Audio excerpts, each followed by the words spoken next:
हम अपने भीतर का उत्साह जितना ज़्यादा बढ़ाते हैं, अपने मन को जितना ज़्यादा मजबूत करते हैं, अपने आप को उत्साह से बनाकर रखते हैं, उतना ही ज़्यादा हमारे कार्य होते जाते हैं।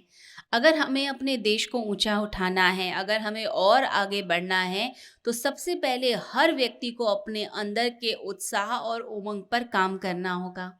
हमारे भीतर बहुत सारी चीज़ें चलती हैं, हमारे अंदर तरह-तरह के इमोशंस चलते हैं, तरह-तरह की नेगेटिविटी चलती है, कभी कोई निराशा का विचार, कभी कोई अपमान का विचार, कभी कोई व्यक्ति हमें नीचा दिखाने के लिए बहुत सारी चीज़ें कर देता है और कभी-कभी ऐसे संकट और परिस्थितियाँ आ जाती हैं कि हमें ऐसा लगता है कि हम कुछ है ही नहीं या हम कुछ कर ही नहीं पाएँगे, पता नहीं हमसे होगा कि नहीं होगा। अंदर से बुझा-बुझा व्यक्ति जब होने लग जाता है, तो सब कुछ होते हुए भी उसके पास वह कुछ भी नहीं कर पाता। लेकिन जब वो अपने अंदर के जोश को बना के रखता है, अपने अंदर वापस अगर कोई नेगेटिविटी आ भी गई, कोई कठिन परिस्थिति आ भी गई, उसमें भी ये सोचता है कोई ना कोई रास्ता तो निकलेगा ही निकलेगा। भगवान मुझे बहुत टैलेंटेड समझता है, इसीलिए बहुत कठिन परिस्थिति मेरे सामने रखी है कि यही चतुर है, ये बुद्धिमान है, ये तो ज़रूर इसको सॉल्व कर लेगा।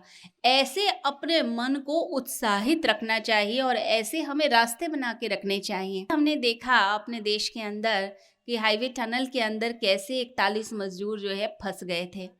दुनिया भर की सारी चीज़ें लेकर आई गईं, इतनी बड़ी-बड़ी मशीनें, इतनी बड़ी-बड़ी कंपनियों को लेकर आया गया और तरह-तरह की प्लानिंग की गई। ऑस्ट्रेलिया से भी एक व्यक्ति को बुलाया गया जो पूरी प्लानिंग कर रहे थे कि किस तरीके से मज़दूरों को निकाला जा सकता है, क्योंकि बहुत दिन हो गए थे और मज़दूर अंदर फँसे हुए थे।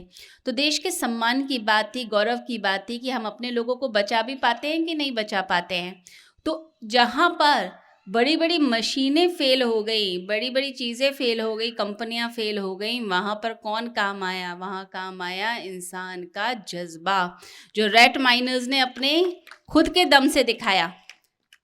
रैट माइनर्स गए और जाकर जैसे चूहा खुदाई करता है, ऐसे खुदाई कर कर के चट्टान को काट कर सभी अपने भाइयों को बचा लिया। और जब उन लोगों से पूछा गया कि आपके मन में क्या भावना थी, तो वो कहते हैं कि हमारे मन में एक ही बात थी कि हमें अपने भाइयों को बचाना है, कैसे भी बचाना है। तो ये जो जज़्बा होता है अपने अंदर कि हमें कुछ कर दिखाना है, कुछ कर गुज़रना है, ये भावना ही आपको आगे बढ़ाती है। आप देख रहे हैं कि पूरी दुनिया के अंदर सिर्फ़ हमारे देश के लोगों में ऐसे मर मिटने की भावना है कि हम कुछ भी कर जाएँगे, लेकिन अपने लोगों की रक्षा करेंगे, अपने लोगों की बलिदान देना, देशभक्ति का वह जो जज़्बा है, वो हमारे देश के लोगों में बहुत ही ज़्यादा है। और हम देख ही रहे हैं कि अब भारत कितनी तरक्की करता जा रहा है और हमारे देश की तरक्की में ये जो महिलाओं का योगदान है, ये भी अद्भुत होता जा रहा है। हर क्षेत्र में महिलाओं को आगे रखा जा रहा है और महिलाओं के सम्मान के लिए कार्य हो रहा है। तो जैसे एक पक्षी के 2 विंग्स होते हैं, 2 पंख होते हैं, तो ऐसे ही जो समाज होता है उसके अंदर स्त्री और पुरुष दोनों का ही योगदान होता है।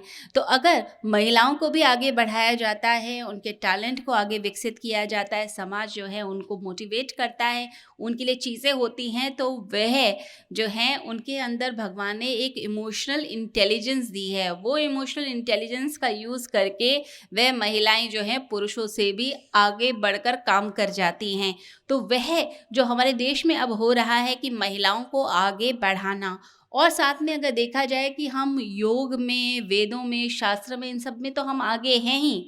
पूरी दुनिया के अंदर भारत का इंटरनेशनल योग डे मनाया जा रहा है, योग दिवस मनाया जा रहा है, लेकिन साथ ही साथ जो न्यू टेक्नोलॉजी है उसके अंदर भी भारत अब विकसित हो रहा है।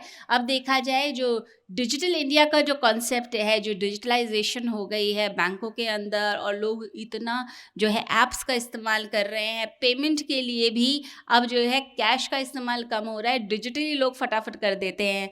अगर देखा जाए चाय वाला भी होगा तो वो भी उसके पास भी आपको आप पेटीएम कर सकते हैं और फटाफट जो है पैसे दे सकते हैं। देखा जाए छोटे-छोटे लोग भी, चाहे रिक्शे वाले हों, चाहे चाय वाला है, चाहे कोई आप टैक्सी करते हैं, सब जगह जो है डिजिटल इंडिया की जो है चारों तरफ जो है छाया दिखाई दे रही है। ये बताती है कि हमारे देश के लोग जो हैं वो अपने संस्कारों में, संस्कृति में ही आगे नहीं हैं, वह जो है न्यू टेक्नोलॉजी को भी बड़े प्यार से अपनाते हैं और उसमें भी आगे हैं। तो इस समय जो है जो डिजिटल ट्रांजैक्शंस हैं उसमें इंडिया इस समय नंबर 1 है पूरे वर्ल्ड के अंदर, हम आगे बढ़ रहे हैं। तो अगर देखा जाए, हम अगर अपने मन को, अपने आप को संभाल कर चलते हैं, अपने उत्साह और उमंग को बनाकर चलते हैं, तो पूरी दुनिया में हम छा सकते हैं। तो आपने करना क्या है? आपने अपने मन को संभाल कर चलना है, अपने मनोबल को बना के रखना है, निराश नहीं होना है, अपने आप को सबल बनाना है और उत्साह और उमंग के साथ अपनी ज़िंदगी को जीना है। तो मैं बस यही चाहती हूँ आप लोगों से कि आप लोग बस एक ही काम करें, खुश रहकर और पूरी तरह से उत्साह के साथ आगे बढ़ते चले जाएं और अपने देश और संस्कृति के लिए खूब कार्य करें और खूब उमंग के साथ, उत्साह के साथ अपनी ज़िंदगी बनाएं।